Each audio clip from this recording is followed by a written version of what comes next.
Hello, everyone. Let's do background and context. Now, I'd like to put this chapter in so that you've got a little bit of perspective on me and therefore where I'm coming from when I'm suggesting X, Y, Z, because I'm going to go through a whole host of different viewpoints shortly. And I think you should know why and what that context or background is. So my name is Ewan. I'm 47, lots of grey, thinning hair, and it's been I think something. Well, I'm 47. It's been almost what, so 28 years, 29 years since I started at university. So I did information management at University College London, and during that I created a company. It was a dot-com boom at this point. Lots of excitement about this thing called the internet. And I managed to raise some funding with a colleague, and we raised $1.3 million and created a company. So I've been a startup guy for quite a while, and then I got into financial services, hence the suit and the get up. And it was Royal Bank of Scotland where a friend of mine invited me to talk to his boss and said, "Look, we need some help." And so I joined there as a contractor, essentially a temporary guy, for a 12-month contract to supervise the implementation of a digital program of work. And that led to a whole load of different financial services experiences. So most recently, I have been Chief Transformation Officer for a bank in the Middle East, in Oman. Chief Transformation Officer you're the guy responsible for driving massive change across the bank. So all technology is reporting into that position, all digital servicing, all process management, some or all operations, depending on the organizations, reporting into that position. I had marketing reporting into me. I had the public relations team. I had the customer experience and complaints team as well. So a whole host of capabilities in one. That was my role, was reporting into the chief executive of the bank and running all these capabilities. Before that, chief digital officer, so group chief digital officer for Nordea. Nordea is the largest financial services player in Northern Europe, and I ran their digital strategy, their transformation from an incumbent to ideally a digitally first incumbent. So I did that for just about 3 years.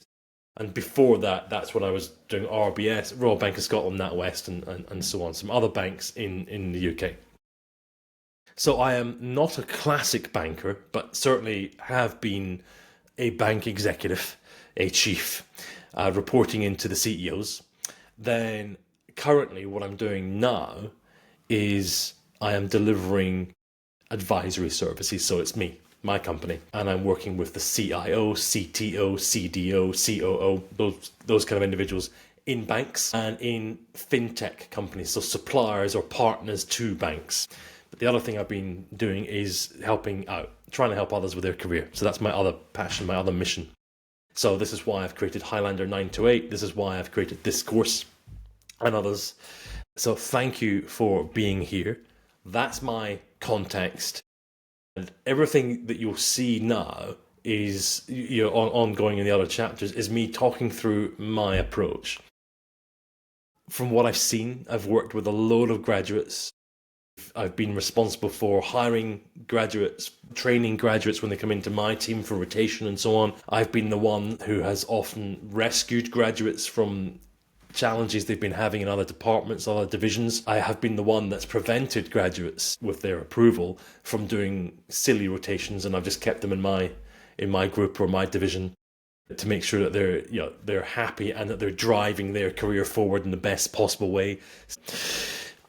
However, I have not had I should point out, I haven't had direct experience of working with degree apprenticeships or degree apprentices. That's simply because I've been out of the UK, and I think my understanding is degree apprenticeships they've started while I was out of the country, so I haven't had the experience of seeing how degree apprenticeships in the UK have been working on a day-to-day basis. So I should point that out, right? But however, I have been working with quite a lot one-to-one and on TikTok, in the TikTok lives, with many degree apprenticeships.